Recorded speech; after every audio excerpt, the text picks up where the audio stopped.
Welcome back, and we're live with yet another edition of Wiffleball Tonight.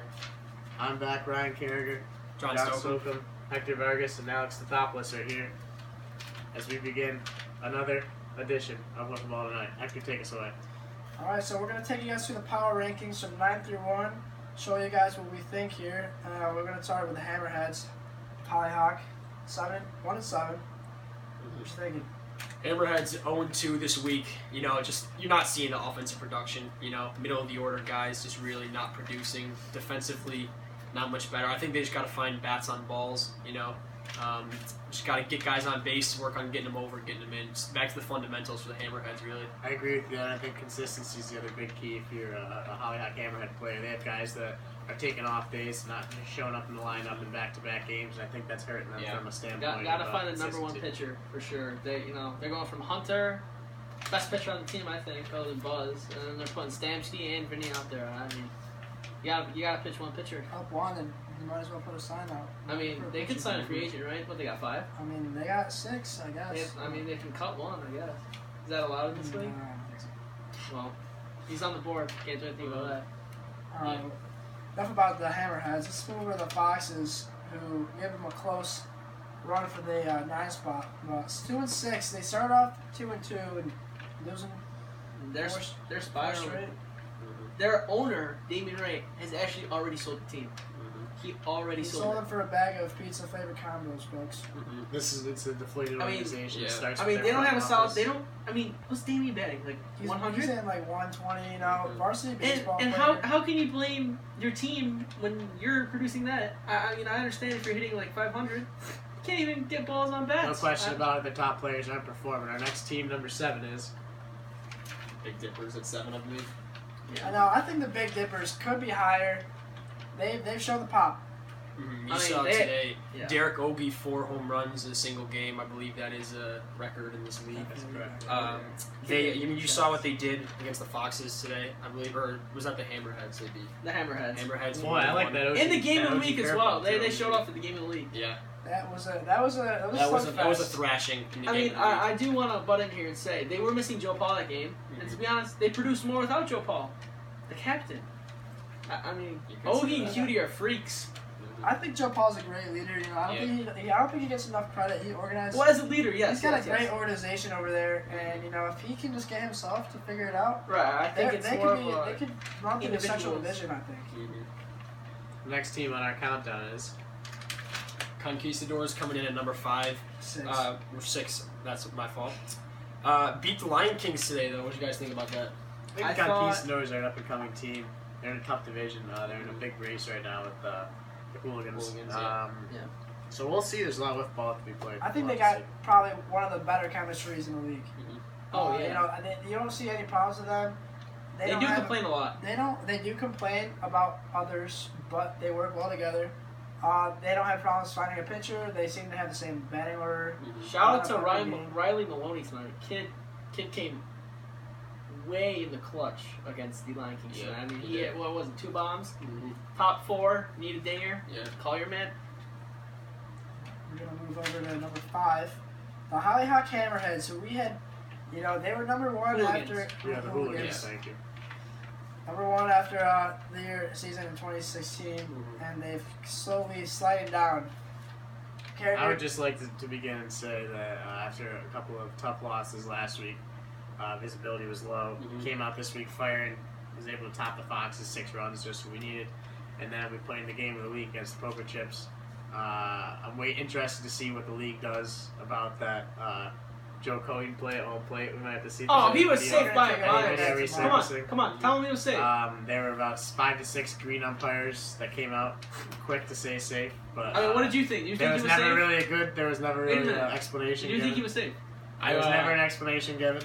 I was right next to the side. I did see safe, but we're gonna have the league take a look at it. Now, my question I would like to debate the angle of the viewer as he was behind a large wooden point. Also, shout out to Nick Lawler for pitching an absolute massacre.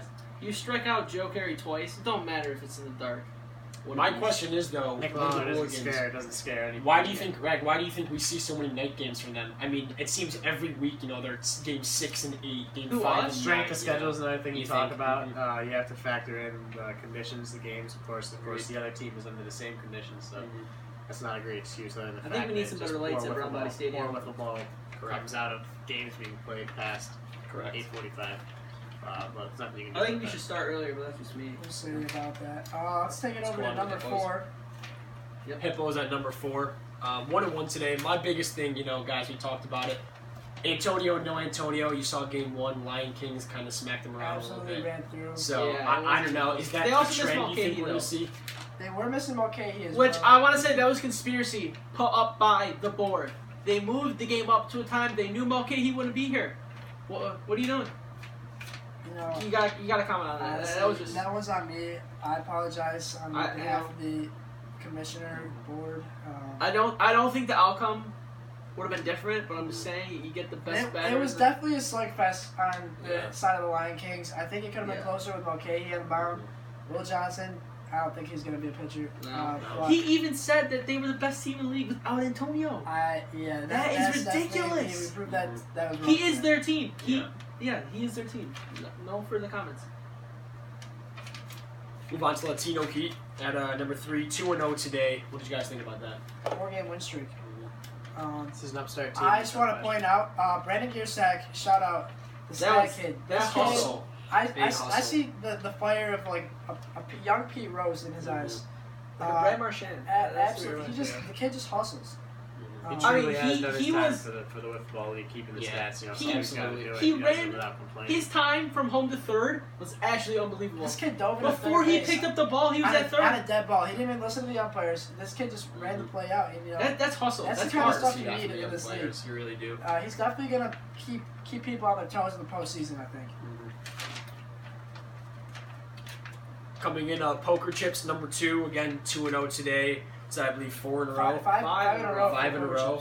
Nick Lawler, he's a stud. Guys, potential MVP candidate. Him and Antonio right up there, doing it both on the mound and at the plate. I know we talked about earlier this season in our first broadcast. We weren't too sure if they were going to be, all in as we said. I think they've really turned that around. 5 in a row. I feel like they're clicking on all cylinders. They got Tyler Miller. Working there at the end of the lineup, and I think if Rick Hanfley can figure it out, they could be unstoppable. I just want to say, since we have changed pitchers, and we were sort of like the Hammerheads, couldn't find out a pitcher. Lawler wasn't pitching the best. Thought Janke would do it for us, wasn't cutting it. Go back to Lawler and let him pitch a full game.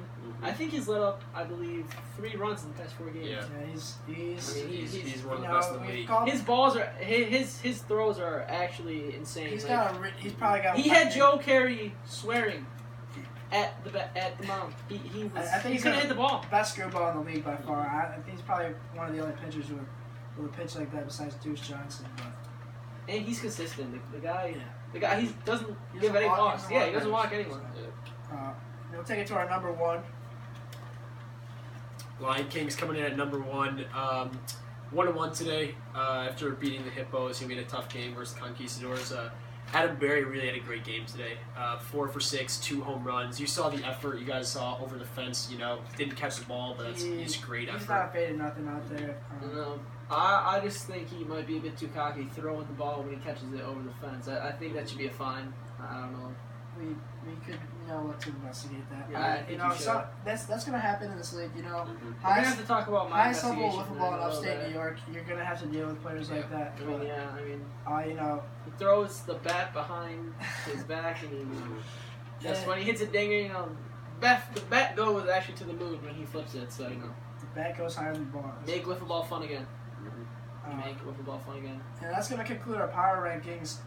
What do you guys foresee is we wrap up the league, the regular season next week, week 5, and we look for week 6, the postseason. We did see the Lion Kings clinch a playoff spot today, clinching their division actually. But I'm looking at the Hooligans Conquistadors race.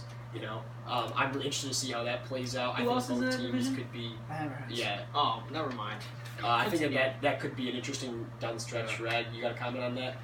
Well, I think that what's down the stretch, like you talked about, is going to be the biggest telltale if he's really going to be a legitimate contender heading into the final agree. We're really getting into the dog days here of weeks games 8 and 9 coming up next week. Right. So if you're a standpoint of a team, you just gotta keep on keeping on. Keep grinding. I think overall maintaining the healthiness Hooligans of are a better players. team though. I think The Hooligans will be back. Yeah, No question about it. Right. So, I think the Central Division, the Foxes, they can be a lost cause at this point. Oh, but they're gone. I would not be surprised to see the Big Dippers if they come out hot in that. Oh yeah, if they get the tournament bets going, it's hard. And It's hard to stop Championship Sunday, they could easily knock out Any the given Lions. Sunday. Oh yeah, any given Sunday. And then I think over in the Western Division, Oh, that's tough. That's the hardest That's a division. meat the grinder. strongest That- conference. The board messed up on that one. Every Every team team in that is solid. conference is a winning team. Week in and week out, you Tough rarely race in the see West. these teams going 0-2. Everybody's I grinding. think it was Poker chips are top three of those teams were in the top 4 of the power rankings. Correct. So I think that covers everything we have today. Yep. So thank you everyone for watching, and stay tuned for videos coming in the week, and we'll see you next week, guys.